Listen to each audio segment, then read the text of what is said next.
My heels strike the polished marble of my building's lobby like a metronome, counting down to something I cannot yet name. Another 14-hour day behind me. Another campaign that exceeded every metric the client dared to set. The elevator doors part with a soft chime, and I step inside, catching my own reflection in the mirrored wall, a woman who looks like she is everything and is slowly beginning to understand that the most important things are the ones nobody thought to give her. Reese Calloway. 32 years old today. Senior Communications Director at Sterling Collective, one of the most competitive PR firms in Chicago. The woman in the mirror has cheekbones sharpened by ambition and eyes that have learned, over many years, to carry disappointment without flinching. Tonight, those eyes are searching for something worth celebrating. My phone screen hasn't changed in 4 hours. 0 messages. 0 calls. I unlock my apartment, and the small cake I bought myself this morning sits on the coffee table like a quiet accusation. One candle, unlit perfectly upright. A single soldier awaiting orders from a commanding officer who forgot the battle was today. Happy birthday to me, I whisper, to the lamp, to the dark window, to no one. I drop my briefcase by the sofa, sink into the cushions, and reach for my laptop with the mechanical intention of losing myself in the Henderson proposal. But my fingers have their own agenda. They open Facebook before my brain can intervene, and what loads on my screen stops the blood in my veins. My brother Declan, champagne glass raised, surrounded by a warm constellation of smiling, flushed, laughing faces. Behind him, a banner in gold and navy. Congratulations on your partnership. My father's arm is draped across Declan's shoulders with the specific weight of pride that I have been watching him direct at my brother my entire life. My mother, Diana, stands on Declan's other side, beaming with the full luminosity of a woman whose investment has paid off exactly as planned. The timestamp on the photos reads 4 hours ago. My birthday. I scroll. Each image arrives like a fresh incision, precise and clean. The entire extended family, people I haven't seen in years, gathered in my parents' Lake Shore Drive mansion. Aunts and cousins and my father's golf friends and Declan's law school colleagues, all in one golden lit room, raising glasses, throwing their heads back in laughter. Celebrating my brother, on my birthday. The comments pile up beneath the photos with the steady accumulation of an avalanche. Our superstar, our boy. The Calloway legacy lives on. My hand shakes as I lower the laptop to the cushion beside me. They didn't forget. That would almost be more bearable.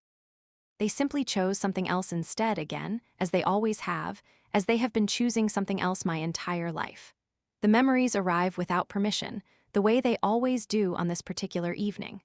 11 years old, sitting alone at a restaurant table, watching a birthday candle melt into its frosting while I waited for my family to return from Declan's debate finals. They had promised they'd be back in time. The candle went out. They weren't. At 17, shipped to my grandmother's house for my birthday weekend while my parents flew to tour Harvard with Declan. It's his future, Reese, my father had said, looking somewhere past my left ear. You understand. My college graduation dinner, derailed within 15 minutes by the announcement of Declan's engagement. The conversation pivoted so completely from my summa cum laude honors to venue options and guest lists that by the time dessert arrived, I was a supporting character in a story I'd been told was mine. And just last month, my father, glancing at his watch while I described the Henderson campaign, the one that increased the client's quarterly revenue by 43%. That's nice, Reese. Advertising. He'd said the word the way you'd say hobby. Declan's work changes people's lives. That's real impact.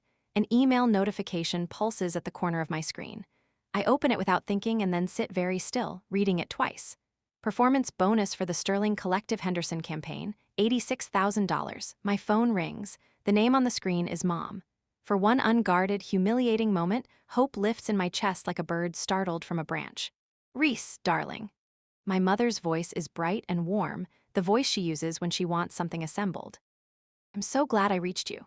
Listen, I need your help with something exciting. Declan and Sophie are coming up on their anniversary next month, and we want it to be really special. Nothing major, just the venue coordination, the catering, the florals. You're so naturally talented with that sort of thing. The clock on my kitchen wall strikes midnight with quiet, indifferent precision. My birthday is officially over. Mom! My voice does something I don't intend, it fractures, just slightly, at the edge. Today was my birthday. A pause, genuine in its blankness. Oh, Reese, oh, honey, with everything happening for Declan, it just completely, we'll make it up to you, we always. Don't worry about it, I say. The words arrive from somewhere I haven't accessed before, somewhere lower and more solid than the place I usually speak from. I understand what's important to this family. I end the call. I sit in the dark with my unlit birthday candle and my $86,000 bonus notification, and the particular silence of a woman who has just finished adding up a very long column of numbers and finally, clearly, seen the total. Something moves in me. Tectonic. Slow and irresistible and permanent. 4 days later, the world delivers its evidence. I am at my desk at Sterling Collective, preparing for the Ashworth client presentation, when my mother's accidental addition to the family group chat reveals itself like a trap door opening beneath my feet. She had forwarded what she believed was a private thread to a broader family contact group, and somehow, impossibly, I am in it. I read the messages 3 times before I trust what I'm seeing. My father's message, timestamped 2 days after my birthday, Reese should contribute significantly to Declan's anniversary event. $40,000 minimum given her current financial position. My mother's reply, directly below, she just received a major bonus. It's time she did something meaningful for this family for once. And there, in my mother's own typing, my name spelled Reese. Exactly right. She knows exactly who I am. She just rarely acts like it matters. I lean back slowly in my chair, the leather yielding beneath me. The Chicago skyline fills my window, glass and steel catching the afternoon light with total indifference. $40,000 for Declan's anniversary party, from the woman whose birthday they celebrated by posting photographs of her brother's promotion. My office door opens. Petra Walsh, my closest colleague and the only person at Sterling who knows the full architecture of my family situation, leans against the frame with a coffee in each hand and the expression of someone who has already read the room. "Your brother's assistant called the front desk," she says, stepping inside and closing the door. "Declan wants our contact at Fairmont Industries for a dinner meeting this week. Says it's a referral family business. He's done this 3 times. 4, actually." I kept a note. She sets a coffee on my desk and perches on the edge of the chair across from me. "Show me what you're looking at." I turn my laptop toward her. She reads the group chat messages twice, her expression traveling from mild concern to something considerably darker. $40,000, she says, for a party. For his party. On the year they forgot yours. We sit for a moment in the specific silence of 2 people who have said everything necessary without needing more words. "What are you going to do?" Petra asks. Before I can answer, a knock. Our CEO, Marcus Webb, appears in the doorway, impeccable in charcoal, carrying the controlled energy of a man arriving with good news he's been holding all morning. He slides a folder across my desk with the quiet satisfaction of someone delivering a verdict. "Ashworth numbers," he says simply. 43% revenue increase, quarter over quarter. The board reviewed the campaign attribution this morning. "This is yours, Reese, all of it." He pauses, hand resting on the folder. "The bonus was a starting point. We're talking about a title conversation. Senior Director to Executive Vice President. I want you in that room." He leaves. Petra watches the door close behind him, then turns back to me. "At least someone sees you," she says. I pick up my phone and call my brother.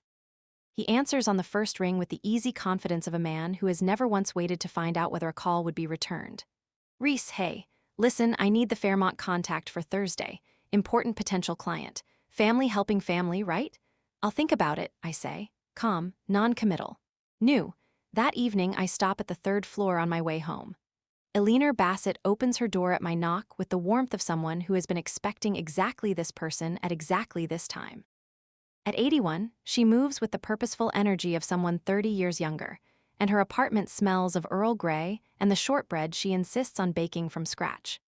We sit at her small kitchen table with its faded blue cloth and mismatched teacups, and I tell her everything: the group chat, the 40,000, Declan's repeated use of my professional contacts, the anniversary party they want me to coordinate and fund. "And they misspelled your name," I add, hearing the childish sting in my own voice. Eleanor's hand closes over mine, papery and warm and firm. "Some parents," she says, with the measured certainty of someone who has watched the whole of human behavior from a long, elevated vantage point, never learn to see their children clearly. They're too busy looking at their own reflection. I carry those words home. I carry them into the next evening and the family dinner I have been steeling myself toward all week. The Calloway family home on Lake Shore Drive sits back from the street behind iron gates and a sweep of manicured lawn, 3 stories of limestone and old money, and carefully maintained appearances. I have spent my life inside these walls feeling like a guest who overstayed a welcome she was never quite certain she had. Tonight I ring the doorbell instead of using my key. The distinction matters. My father, Gerald, opens the door, all 6'2" of him, silver hair immaculate, the particular brand of patrician authority he has been cultivating since before I was born. His eyes move to my face, then away. No greeting, just a turn back into the foyer. "You're late." My mother, Diana, waits inside, tissues already positioned in one hand. Her eyes are red-rimmed with the practiced precision of a woman who has learned exactly how much visible distress is useful without being excessive. Declan and his wife Sophie sit on the living room sofa looking like a catalog spread for aspirational New England living. Dinner is the family choreography I know by heart. Gerald talks. Diana provides the perfect supporting detail. Declan receives. I push salmon around my plate and wait for the moment I have been mentally preparing for all week. It arrives with the dessert wine. "Reese." My father sets down his coffee cup with the authoritative click of a gavel. "We need to address your contribution to the anniversary event. $40,000 should cover the venue and catering comfortably. Given your recent financial position, it's the appropriate gesture." My mother nods. Her pearl earrings catch the candlelight. "Family supports family, darling." I set my fork down. Quietly, I do not rush what comes next. "I won't be contributing $40,000, I say. The silence is immediate and absolute. In 32 years, this family has not heard this sentence from me. They don't have a response for it. Gerald's face rearranges itself through several expressions before settling on something that resembles controlled fury. "I beg your pardon? I have other plans for that money." I keep my voice steady, matter of fact, as though I am presenting findings to a client. "It's nearly half my bonus, and I've decided how I'd like to use it." "Other plans." Gerald repeats the words with the tone of a man encountering a concept in a language he has never studied. "What other plans could possibly take precedence over your brother's celebration?" "My future." Diana sets down her wine glass. Her composure slips by 1 precise degree. "After everything we've given you, Reese, after all the years of support." "What support?" The question arrives before I can route it through the usual filters. Clean, direct, irrevocable. Gerald stands. His chair scrapes across the hardwood with a violence that makes Sophie flinch. "I will not sit here and tolerate ingratitude. Your brother carries this family's legacy. The least you can do?" "The least I can do," I repeat. I stand too. "I've been doing the least I can do my entire life, Dad. Tonight I'm declining." I pick up my bag. My mother's hand closes around my forearm. "Quinn, please." She used my old nickname, the one from before I started correcting her. The one that means she stopped seeing me clearly again. "Reese," I say. "My name is Reese." I walk out the front door. It closes behind me with a quiet click that sounds, in the still evening air, like the period at the end of a very long sentence. In my car, hands trembling on the wheel, I sit for a long time watching the lights in the upper windows of the house where I grew up. Then I open my phone and type 2 words into the real estate search bar: lakefront property. My mother calls every morning at 7:14 a.m. with the mechanical consistency of an alarm I have not yet figured out how to disable. I have started leaving my phone in the bathroom while I make coffee, listening to her voice from a safe distance as I move through the quiet architecture of my own morning. "Reese, this rebellious phase needs to end. Your father hasn't slept properly since that dinner. People are beginning to ask questions. People asking questions." That is what keeps my mother awake at night. Not whether her daughter is all right, but whether the neighbors have noticed the disturbance. I don't return the call. I drink my coffee and I scroll through real estate listings for Lake Michigan properties, and something shifts in my chest with each photograph I swipe through.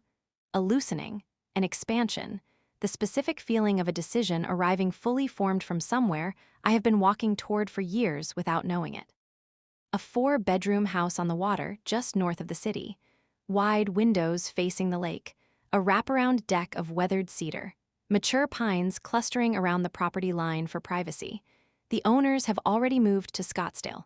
The listing has been up for 3 weeks. I call the realtor before I finish my coffee. 2 days later, I stand on that cedar deck, watching early October light fracture across the lake's surface, and the feeling that moves through me is so foreign and so clean that it takes me a moment to identify it. Certainty. not the anxious, approval-seeking performance of someone trying to make the right decision for other people. Actual, bone-deep certainty about what I want. Take your time, the realtor says. This is a major decision. You might want to bring family to see it before. I'll take it. The words arrive without ceremony. I can make a substantial down payment this week. She blinks, then smiles. Don't you want to? No. On the day of closing, I sit in a quiet attorney's office and sign my name to 11 documents. Eleanor Bassett sits beside me, the woman who has shown more genuine interest in my life in 3 years of Tuesday evenings than my family has shown in 32 years of living in the same orbit.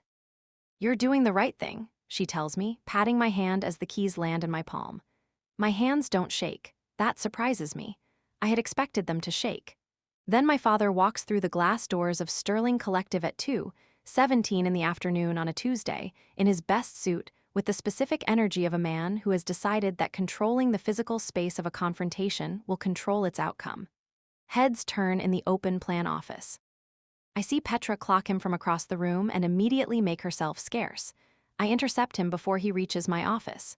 This is my workplace, I say quietly, guiding him toward an empty meeting room. The glass walls mean the entire floor can see us, which I suspect is why he chose this location.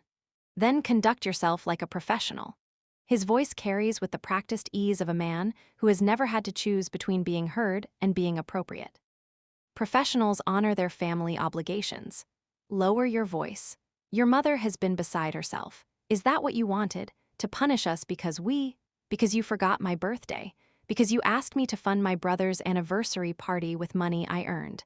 Because you've done some version of this my entire life and no one has ever once acknowledged it. He checks his watch. A gesture so automatic, so reflexive, so precisely timed to communicate that the person speaking doesn't merit his full attention, that I feel 32 years of accumulated response to it consolidate into a single clear point. We'll talk later, I say. I have a crisis to manage. This conversation isn't finished, Reese. Actually, I say, closing the meeting room door, it is. 3 hours later, I stand in front of Sterling's executive team delivering the crisis management presentation that saves the Whitmore account, a $3 million contract that had been 48 hours from dissolving. My voice doesn't waver. My hands move with authority across the presentation slides. The room is absolutely attentive in the way rooms get when they recognize someone performing at their exact ceiling. That, Marcus says afterward, hand on my shoulder, was the finest crisis response I've seen in 20 years of running this firm. The client called me personally. We need to talk about your new title. I walk back to my office with 6 missed calls from Declan and a text reading, "Mom's crying every night because of you. Fix this." I turn my phone screen down and open my laptop to review paint colors for the lake house bedroom. The photograph is not particularly dramatic. Me on my new cedar deck, barefoot, a glass of Pinot Grigio catching the late afternoon light, Lake Michigan stretching blue and endless behind me. I've spent 20 minutes composing the caption, and the final version is deceptively simple: weekend at my new lake house. Birthday gift to myself. I press post and set the phone face down on the railing. For 20 minutes I stand in the September air watching the lake shift colors as the light moves, and I feel, for the first time in a very long time, like someone who has placed herself at the center of her own story. It's disorienting, the way new things always are, and also, underneath the disorientation, it is the most correct I have felt in years. When I finally check my phone, the notification count makes me blink. 19 missed calls. My mother has called 8 times in 14 minutes. Declan 3 times, 3 from a number I don't recognize. I silence the ringer and pour another glass of wine. Petra's comment appears in the notifications: "You have always deserved exactly this. See you Saturday." The Family Intelligence Network activates with impressive speed. My cousin Annalise calls Monday morning, voice pitched to the frequency of calculated concern. "Everyone's talking about your lake house, Reese. Aunt Diana is devastated. Uncle Gerald is, well, you know how he gets. People are saying things." "What things?"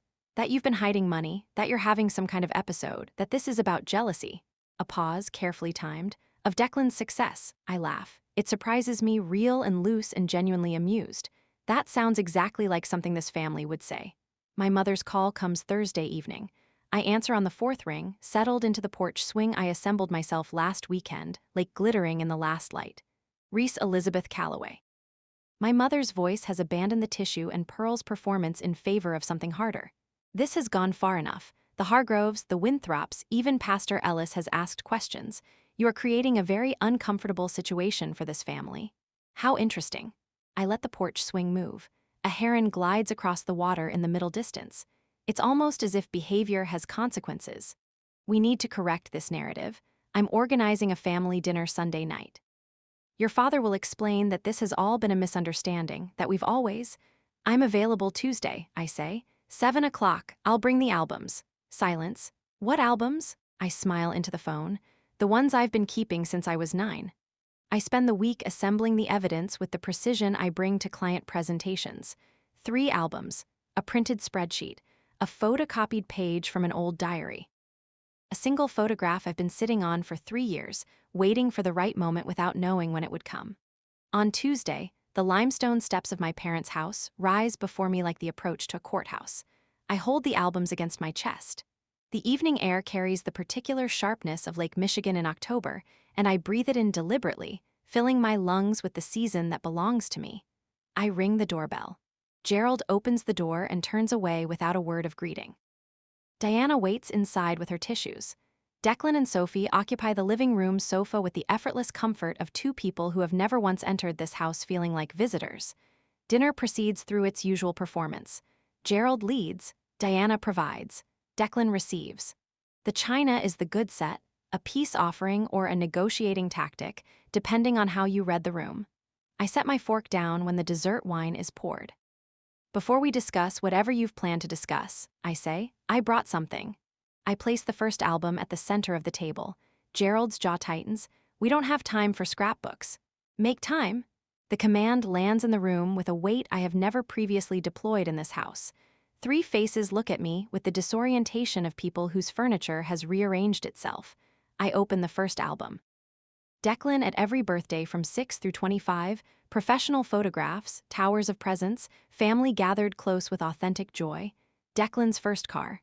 Declan's law school acceptance. Declan's partnership announcement, printed and preserved alongside the Facebook photos from my birthday. Then I slide the second album forward. Mine. Diana's hands tremble slightly as she opens it. Empty pages return her gaze. A handful of scattered photographs, me alone with a bakery cupcake on my 30th, Eleanor hugging me at my apartment door on my 28th, one group shot from a college graduation party my family left early. Nothing else. There was nothing to put in it, I say. You weren't there. The third album. Family vacations. Disney World twice. The Grand Canyon. A European tour the summer I was 15. I am in none of these photographs because I was not on these trips, left with my grandmother or at summer camp or told that money was tight that particular year. I produce the spreadsheet next. A decade of family spending, tracked by recipient and category. College tuition, car down payments, birthday gifts, travel. The numbers have their own language and they speak it clearly. Then the diary page. My handwriting at 9 years old, careful and rounded. Maybe if I get perfect grades, they will remember without Grandma calling to remind them. Gerald's face has gone through crimson and arrived somewhere beyond it. What exactly do you want from us, Reese? An apology? Fine. We prioritized Declan. He was the stronger student, the son, I say quietly. Say what you mean, Dad. You can say it. He doesn't, but he doesn't deny it either. Finally, I set the photograph on the table. Christmas, 3 years ago, an empty chair with a place card bearing my name. I had been in Chicago working a client crisis that weekend. They knew I couldn't come. They set a place anyway, photographed it, and sent it to me with the caption, "We missed you at the table." Look at the chair, I say. Diana picks it up, squinting. That's the guest chair, the one by the window, not my usual seat. I let that land. Even when you were performing my absence for the camera, you put me in the wrong place. The silence stretches across the table like weather. I stand. I gather the spreadsheet, the diary page, the photograph, the albums I leave behind. I don't need your approval anymore, I say. My voice is completely steady, not performed steadiness, just the real kind that comes from having nothing left to pretend. I don't need your love delivered as a consequence for the right behavior. I waited 32 years for you to see me. I have stopped waiting. Declan says my name. Diana begins to cry, real tears this time, I think, though by now I have lost the ability to tell the difference and am making peace with that uncertainty. Gerald says nothing. He remains in his chair, hands flat on the table, looking at the open album. I pause at the threshold. Don't look back. The albums are yours to keep, I say. Consider them a gift. The door closes behind me with a quiet, final click, and I walk to my car and drive north along the lake toward the house that is mine. A year changes the entire shape of a life, if you let it. The morning of my 33rd birthday begins with like light slanting gold across the bedroom I designed for myself. The reading chair by the window, the soft bedding in the color of storm clouds before they clear, the small wooden sign on the door that reads simply, "Mine." I lie in bed for 17 minutes doing nothing except watching the light move across the ceiling and feeling the specific pleasure of a day that belongs entirely to me. By 11, the deck is full. Petra arrives first, carrying a trailing fern and a bottle of Barolo she's been saving for the right occasion. My colleague James and his partner bring a cheese board assembled with the seriousness of people who regard good cheese as a moral position. 4 other colleagues arrive in 2 cars, bearing gifts chosen with actual attention, a set of watercolor paints, because I once mentioned in passing, that I wanted to try painting. A hammock for the pines. A cookbook by a chef I've referenced 3 times in the past year. Eleanor Bassett arrives last, silver hair swept back, carrying a cloth-covered bundle that she will not let anyone else hold. She sits in the porch chair I positioned specifically with her in mind and watches the party around her with the serene satisfaction of someone observing something she helped set in motion. "You look like yourself," she tells me, when I sit beside her for a moment. "I'm working on it," I say. "No."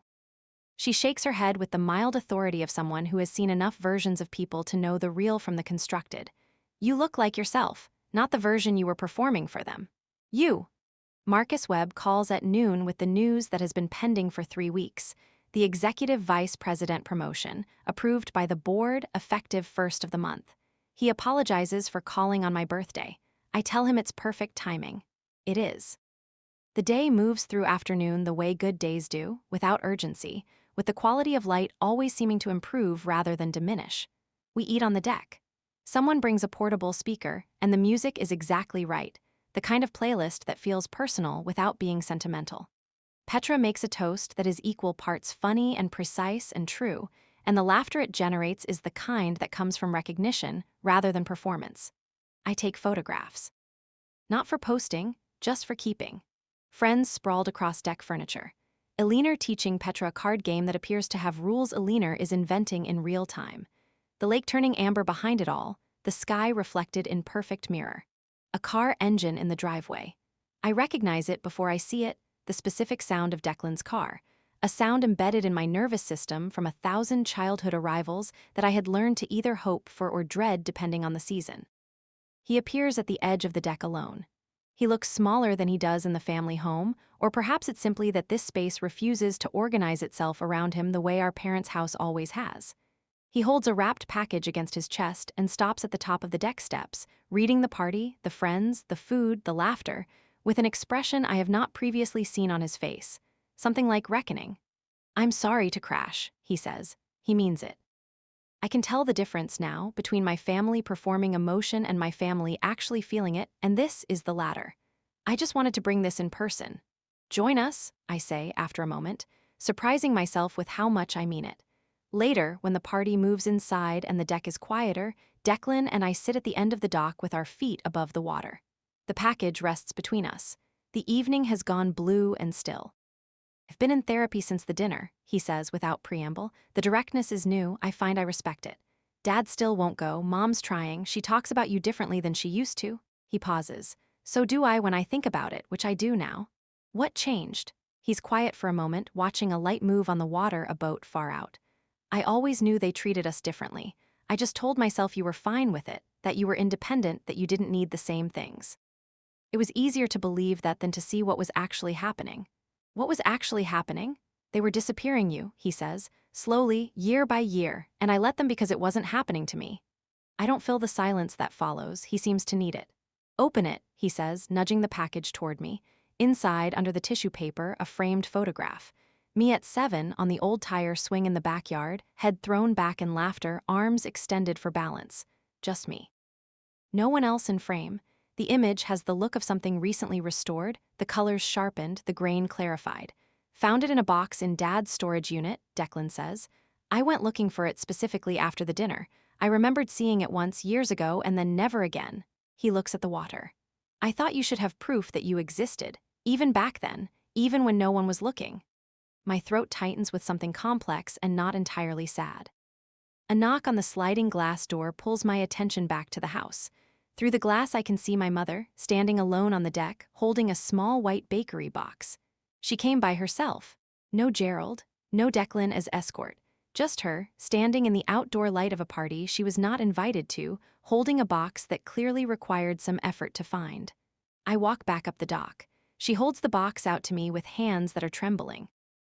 Inside, a single cupcake carrot cake with cream cheese frosting and one candle, the kind I liked when I was 12 and apparently she still remembers. "Happy birthday, Reese," she says. The rehearsed version of that sentence would have been smoother. This one catches slightly on her own name for me, her real one, the one she has finally begun consistently using.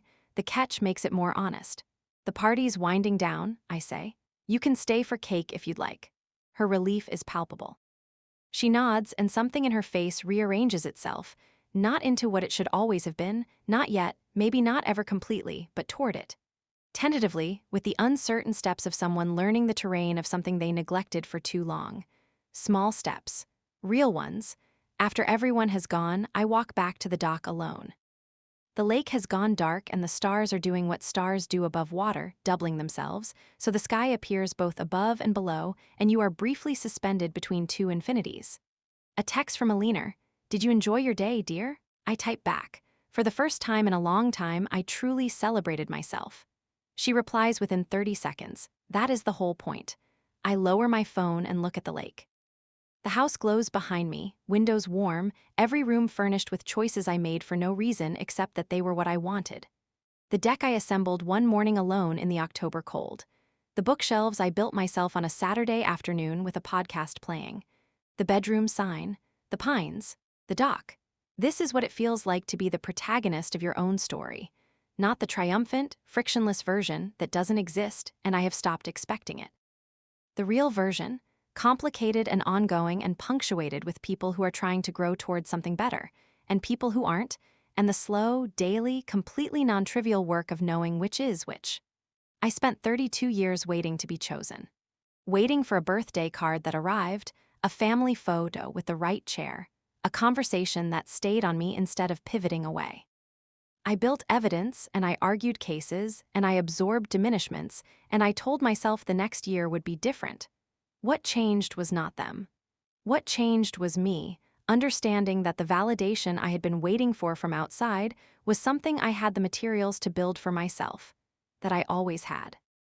That the $86,000 bonus and the lake house and the executive vice president promotion were all downstream of something quieter and more fundamental. The decision, made alone in a dark apartment on my 32nd birthday, that I was done waiting. I raise an imaginary glass to the dark water. To the woman who bought herself a birthday candle and didn't light it, and who now lives in a house full of light she installed herself. The lake answers with its ordinary, perfect silence. I go inside,